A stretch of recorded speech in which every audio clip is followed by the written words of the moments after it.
तो बच्चों अब हम लोग देखेंगे। आज हमारा टॉपिक है टाइप्स ऑफ केमिकल रिएक्शंस।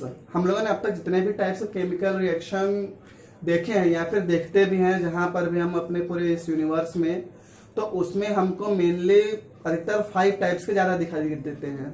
ठीक है, उन 5 टाइप्स में क्या क्या हो सकते हैं? सबसे फर्स्ट हमारा कॉम्बिनेशन, उसके बाद डिकम्पोजिशन, फिर displacement, double displacement and oxidation and reduction reactions. ठीक है, ये टोटल 5 हमको अधिकतर दिखते हैं। अब जब ये रिएक्शन होते हैं तो हमको पता है कि हर एक जो मैटर होता है वो किसी न किसी एलिमेंट या फिर कंपाउंड से मिलके बना है। तो जो उनके एटम्स होते हैं वो एटम्स कभी नहीं चेंज होते हैं।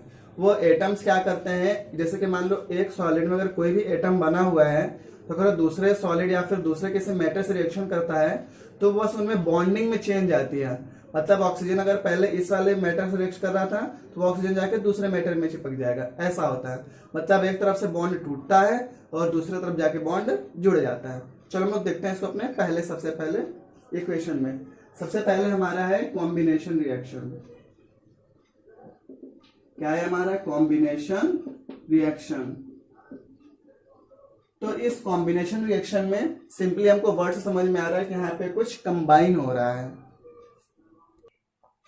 कंबाइन क्या हो रहा है देखते हैं।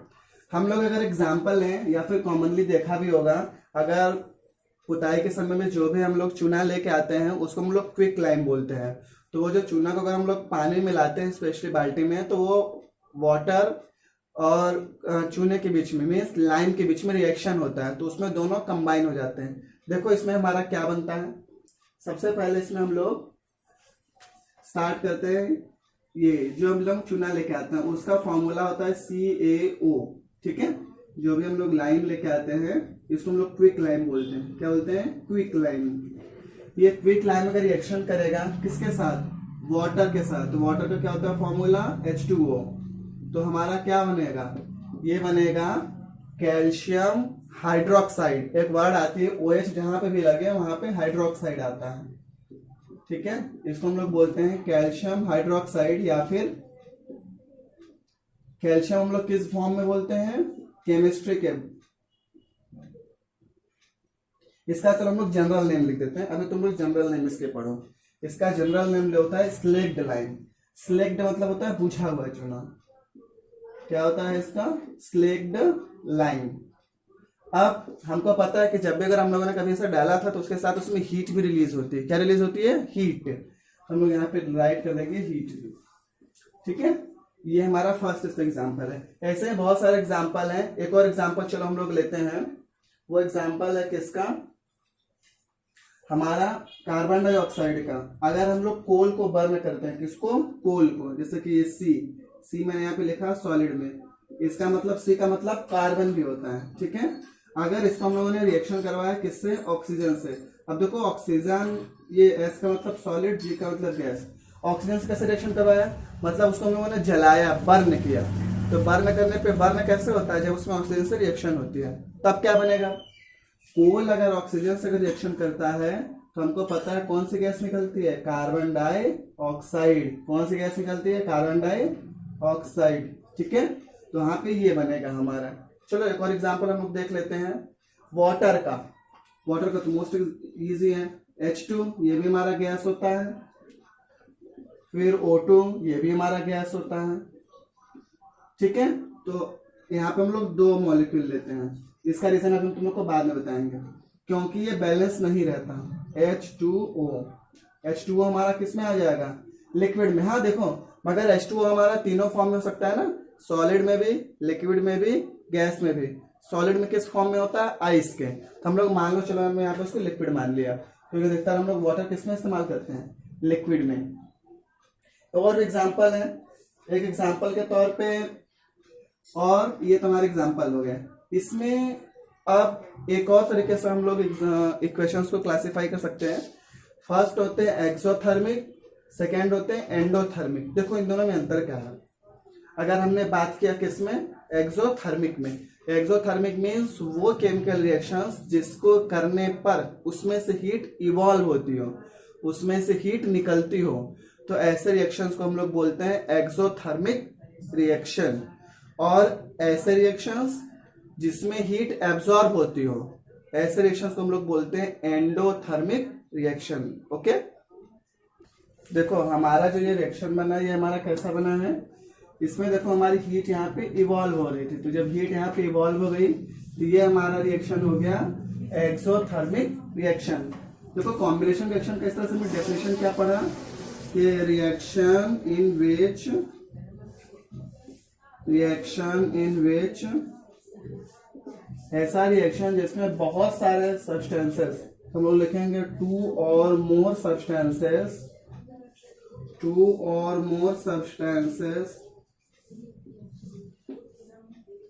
फॉर्म, क्या करती हैं यहाँ पे, फॉर्म करती हैं, substances form a single product. इसमें क्या होता है, एक सिंगल प्रोडक्ट बनता है, form a single product is known as combination reaction. इसको हम लोग क्या बोलते हैं, known as combination reaction. Okay, ऐसे रिएक्शन को हम लोग बोलते हैं कॉम्बिनेशन रिएक्शन। ठीक है, चलो हम लोग इसमें के सेकेंड देख लेते हैं। सेकेंड हमारा क्या है, एक और एग्जांपल इसमें बुक में दिया हुआ है हमारा कि अगर नेचुरल गैस को हम लोग बर्न करें, नेचुरल गैस जानते हो ना, जो अभी हम लोग घरों में इस्तेमाल करते हैं एलपीजी गैस, उसको हम लोग एक नेचुरल गैस भी हम लोग बोलते हैं। तो नेचुरल गैस अगर बर्न हो तो नेचुरल गैस मेनली बना किसका होता है, मीथेन का। किसका, मीथेन का। उसका फॉर्मूला होता है CH4। अभी हम लोग नाम पे नहीं बट इनके फॉर्मूले पे तो जरूर याद करेंगे। इसको हम लोग बोलते हैं मीथेन। ये मीथेन गैस जो है हमको पता है जहां पे भी जलने की बात अगर आती है तो वहां पे क्या होगा, किससे रिएक्शन होगा, O2 से। किससे रिएक्शन होगा, O2 से। देखो यहाँ पे लिखा है 2O2 गिव्स, हमको यहाँ पे क्या दे रहा है वो, CO2 + 2H2O। ये एग्जाम्पल हमारा कॉम्बिनेशन रिएक्शन का नहीं है बट ये हमारा किसका एग्जाम्पल है, एक्सोथर्मिक रिएक्शन का। किसका एग्जाम्पल है ये, एक्सोथर्मिक रिएक्शन। चलो इसकी भी डेफिनेशन हम लोग लिख देते हैं। एक्सोथर्मिक रिएक्शन की डेफिनेशन क्या है, आप लोग यहाँ पे लिखना, रिएक्शन इन विच, जिसमें क्या हो रहा हो, हीट इज, इसमें हीट क्या हो रही है, इवॉल्व हो रही है। In which heat is evolved is known as exothermic reaction, is known as exothermic reaction। Okay, इसको हम लोग कौन सा रिएक्शन बोलते हैं, एक्सोथर्मिक रिएक्शन। ऐसे एक और एग्जांपल भी होता है रेस्पिरेशन का। खैर रेस्पिरेशन में क्या होता है, जब भी अगर हम लोग इनहेल करते हैं एयर को, ऑक्सीजन को, तो वो एयर जो होती है ब्लड के थ्रू ट्रांसपोर्ट होती है, ठीक है, पूरे बॉडी में। तो जब बॉडी में ऑक्सीजन किसको मिलता है, सेल को। सेल में कौन ऑक्सीजन यूज करता है, माइटोकॉन्ड्रिया। ये माइटोकॉन्ड्रिया क्या करते हैं, ऑक्सीजन से लेके वहां पे ये लोग कुक करते हैं, खाना पकाते हैं, जो ग्लूकोज बनाते हैं स्पेशली अगर बोला जाए तो। और यही ग्लूकोज फिर पूरी बॉडी में फैलता है जिससे कि हम लोग को एनर्जी मिलती है। ओके, ये भी एक तरह का एग्जाम्पल है। इसमें भी देखो क्या होता है, ये भी एक्सोथर्मिक रिएक्शन है। ये भी कैसा रिएक्शन है, एक्सोथर्मिक, क्योंकि इसमें भी जब हम लोग फूड खाते हैं, फूड ईट करते हैं तो इसमें एनर्जी रिलीज होती है। एग्जाम्पल क्या है, जैसे देखो हमारा C6H12O6, ये हमारा ग्लूकोज है। ग्लूकोज को कौन किसके साथ रिएक्शन किया हम लोगों ने, O2 के साथ। O2 मतलब ऑक्सीजन जो हम लोगों ने इनहेल किया। तो हमको पता है क्या क्या बनता है इसके बाई प्रोडक्ट में, कार्बन डाइऑक्साइड बनता है, फिर इसके साथ हमारा वाटर बनता है, फिर एनर्जी रिलीज होती है ना।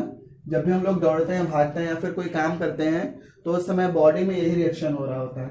और ये रिएक्शन कहाँ पे होता है, सेल में होता है, ठीक है, वो भी स्पेशली माइटोकॉन्ड्रिया में। वहां पे जो भी ग्लूकोज होता है वो ऑक्सीजन से रिएक्शन करके और ये एनर्जी बनाती है, और ये एनर्जी हम लोग उसको यूज करते हैं, है ना। ओके, चलो अब हम लोग देखते हैं अपना नेक्स्ट है डिकम्पोजिशन रिएक्शन। ये वर्ड्स यहाँ पे हमको समझ में आ रहा है। डिकम्पोजिशन मतलब यहाँ पे कोई डिकम्पोज हो रहा है। डिकम्पोज मीन्स ब्रेक हो रहा है। यहाँ पे कोई एक प्रोडक्ट, एक कोई रिएक्टेंट है, वो ढेर सारे प्रोडक्ट्स में डिवाइड हो रहा है। चलो सर हम लोग एग्जाम्पल देखते हैं। इस एग्जाम्पल हमारा क्या है, इसका एक एग्जाम्पल है कि अगर हम लोग क्या करें, फेरस सल्फेट लें। क्या लें, ferrous sulphate. Ferrous sulphate actually आप लोग लेबोरेटरी में देख सकते हो, इसका फॉर्मूला होता है FeSO4। क्या होता है? FeSO4। ये फेरस सल्फेट को हम लोग क्या करते हैं? हीट करते हैं। क्या किया हम लोगों ने? हीट। तो जो भी हम लोग करते हैं उसको हम लोग यहाँ पे लिखते हैं हीट दिया। तो हीट हमारा यहाँ पे क्या हो जाएगा? तो हमारा बनेगा क्या? इसका नाम लोग पहले हम लोग लिखते हैं फेरस सल्फेट। आप लोग को इनके नाम याद रखना बहुत जरूरी है। फेरस सल्फेट को अगर हम लोगों ने हीट किया तो इसके साथ बनेगा हमारा फेरिक ऑक्साइड Fe2O3। इसके साथ ही हमारा रिएक्शन होगा, सल्फर डाइऑक्साइड गैस निकलेगी और ये हमारा सॉलिड का सॉलिड रहेगा, ये अपना चेंज नहीं करेगा स्टेट, ठीक है। इसके बाद फिर सल्फाइड नाम की भी गैस निकलेगी SO3। ओके, अगर हम लोग इसको अगर हीट करते हैं तो इसके हम लोग अदर एग्जांपल्स भी देख लेते हैं। इसमें रिएक्शंस में क्या होगा जब भी, तो इसके क्रिस्टल होते हैं FeSO4 क्या होता है? सॉलिड क्रिस्टल्स होते हैं। ये सॉलिड क्रिस्टल हीट होते हैं तो ये अपना कलर चेंज कर देते हैं। ओके, चलो हम लोग देखते हैं नेक्स्ट एक और। एक होता है लाइमस्टोन। लाइमस्टोन मीन्स क्या होता है? ये जो चूना का पत्थर हम लोग रॉक से ले आते हैं, मतलब जहाँ पे बड़े बड़े रॉक्स होते हैं स्पेशली लाइम के, वहां से ले आते हैं। तो जब इंडस्ट्री में आता है सबसे पहले तो हम लोग उन पत्थरों को हीट करते हैं, ठीक है। तो हीट करने के बाद हमको क्विक लाइम मिलता है जो हम लोग अभी यूज किए हैं। देखो उसका फॉर्मूला क्या होता है हमारा? उसका फॉर्मूला होता है कैल्शियम कार्बोनेट। क्या होता है? Calcium carbonate. इसको हम लोग लाइमस्टोन बोलते हैं। और सर ये उसका भी फॉर्मूला होता है हमारा मार्बल का, जो हम लोग घरों में यूज करते हैं, मार्बल का फॉर्मूला CaCO3। चलो इसको हम लोगों ने अगर हीट किया तो हमको मिलेगा क्विक लाइम। क्या मिलेगा? Quick lime, that is CaO। इसको हम लोग क्विक लाइम भी बोलते हैं, ठीक है। और इसके साथ ही हमारा क्या बनेगा? कौन सी गैस रिलीज होगी? CO2 gas. कौन सी गैस रिलीज हुई हमारे सर? CO2 गैस, ठीक है। ये इस तरह से एग्जांपल देखो, इसमें भी एक कोई प्रोडक्ट रिएक्टेंट, इस साइड को क्या बोलते हैं? रिएक्टेंट। ये रिएक्टेंट ढेर सारे प्रोडक्ट्स में ब्रेक हो गया, तो ऐसे को हम लोग क्या बोलते हैं? ऐसे इक्वेशन रिएक्शंस को डिकम्पोजिशन रिएक्शन लिखो यहाँ पे, रिएक्शन इन विच, इसमें क्या हो रहा है? Single product. इसका डेफिनेशन देखो हम लोग बना रहे हैं, इन विच अ सिंगल रिएक्टेंट, एक कोई सिंगल रिएक्टेंट है, सिंगल रिएक्टेंट डिकम्पोजेस या फिर ब्रेक्स, यहाँ पे लिख देंगे हम लोग breaks into 2 or more products,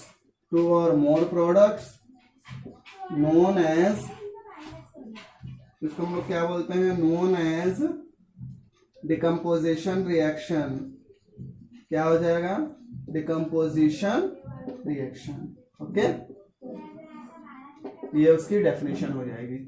इसमें देखो क्या लिखा मैंने? रिएक्शन जिसमें सिंगल रिएक्टेंट ब्रेक होता है ढेर सारे प्रोडक्ट्स में, इसको हम लोग बोलते हैं डिकम्पोजिशन रिएक्शन। चलो अब हम लोग नेक्स्ट देख लेते हैं। ऐसे ही एक और भी एग्जांपल है, उसमें लोग लेड नाइट्रेट लेते हैं। चलो हम लोग यहाँ पे लेड नाइट्रेट लेते हैं। क्या लिखेंगे हम लोग? इसका फॉर्मूला होता है 2PbNO3 वोल्ट वाइज। ये 2 जो लगाए हैं ये हम लोगों ने रिएक्शन को बैलेंस करने लगाए हैं, लेकिन अगर हम लोग लेड नाइट्रेट पढ़े तो लेड नाइट्रेट बोलते हैं PbNO3 वोल्ट वाइज। NO3 पे क्या है? वोल्ट वाइज है। हम लोग यहाँ पे लिखेंगे लेड नाइट्रेट। ये हमारा क्या हो जाएगा? Lead nitrate. लेड नाइट्रेट अगर ब्रेक होगा हमारा तो ब्रेक कैसे होगा? ये भी हमारा सॉलिड होता है। इसको हीट करेंगे हम लोग। हीट करने पे फिर हमारा ये क्या बनेगा? PbO, lead oxide. इसको हम लोग क्या बोलते हैं? Lead oxide. और इसके साथ ही साथ नाइट्रोजन डाइऑक्साइड और ऑक्सीजन गैस बनेगा।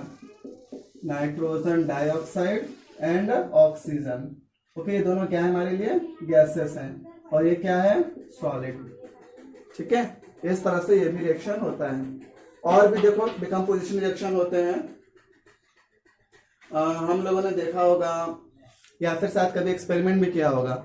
अगर हम लोग कभी भी यूं इस तरह से, इधर से ध्यान से देखो कि अगर हम लोगों ने यहाँ पे अगर वाटर रखा इसमें और यहाँ पे अगर हम लोगों ने बैटरी ली, ठीक है, तो बैटरी का एक कनेक्शन हम लोगों ने यहाँ से लिया, यहाँ पे हम लोगों ने बल्ब कनेक्ट किया ये ऐसा, और दूसरा कनेक्शन हम लोगों ने डायरेक्ट लिया। तो क्या होगा कि ये जो करंट इसमें जाएगा ना ये वाटर में, तो ये वाटर धीरे धीरे डिकम्पोज हो जाएगी। डिकम्पोज मतलब ये ब्रेक हो जाएगा हाइड्रोजन और ऑक्सीजन में, ठीक है। तो इसमें देखो डिकम्पोजिशन होता है। हम लोग एक एग्जांपल लेते हैं और सिल्वर क्लोराइड का। किसका एग्जांपल? Silver chloride. तो सिल्वर का फॉर्मूला क्या होता है? Ag। सिल्वर का सिंबल क्या होता है? Ag। तो लिखेंगे AgCl, सिल्वर क्लोराइड, ठीक है। ये अगर AgCl को अगर हम लोग किस में रखें? पोर्सिलेन डिश में। पोर्सिलेन डिश जानते हैं आप लोग ना, चीनी मिट्टी का बर्तन जो होता है, उसमें अगर हम रखें इसको और जाकर इसको धूप में रख दें तो इसका कलर चेंज हो जाता है। ये किसमें? व्हाइट पहले रहता है तो उसमें ग्रे में चेंज हो जाता है। तो ग्रे में क्यों चेंज हो जाता है? क्योंकि इसमें दूसरा फॉर्म हो जाता है। किस क्या फॉर्म आता है? Ag। Ag मतलब होता है सिल्वर बनेगा और प्लस यहाँ पे Cl2। ओके, तो ये Ag तुम लोग बताओ हमारा किस में रहेगा? सॉलिड में कि गैस में? ये हमारा सॉलिड में रहेगा और ये गैस के रूप में निकल जाएगा, ठीक है। ये हमारा, इसको हम लोग बोलते हैं लेड नाइट। लिख दो यहाँ पे सिल्वर क्लोराइड। Ag को हम लोग सिल्वर बोलते हैं। अब बोलोगे सर कि यहाँ पे Ag के लिए सिल्वर हम लोगों ने क्यों यूज किया? एक्चुअली Ag का दूसरा नाम भी होता है अर्जेंटम होता है, अर्जेंटम क्लोराइड, ठीक है। बट नॉर्मली लोगों ने सिल्वर यूज करते हैं तो इसलिए इसको हम लोगों ने सिल्वर क्लोराइड लिखा है यहाँ पे। एक और भी है सिल्वर ब्रोमाइड, भी इसी तरह से है। क्या है इसकी तरह? सिल्वर ब्रोमाइड में। तो सिल्वर ब्रोमाइड को हम लोग क्या लिखते हैं? AgBr, ठीक है। यहाँ पे भी 2 लिख देंगे हम लोग। ये हमारा क्या बन जाएगा? 2Ag plus Br2। ये भी Br2 हमारा क्या है? गैस, और ये हमारा क्या है? Argentum solid. इस तरह से हमारे पास इसका नाम क्या हो जाएगा? Silver bromide. इसका नाम हो जाएगा सिल्वर ब्रोमाइड। इसके साथ है तो सिल्वर ब्रोमाइड, और अकेले अगर हम लोग Br पढ़ेंगे, सिर्फ सिंगल Br, तो उसको हम लोग ब्रोमीन बोलते हैं। क्या बोलते हैं? ब्रोमीन।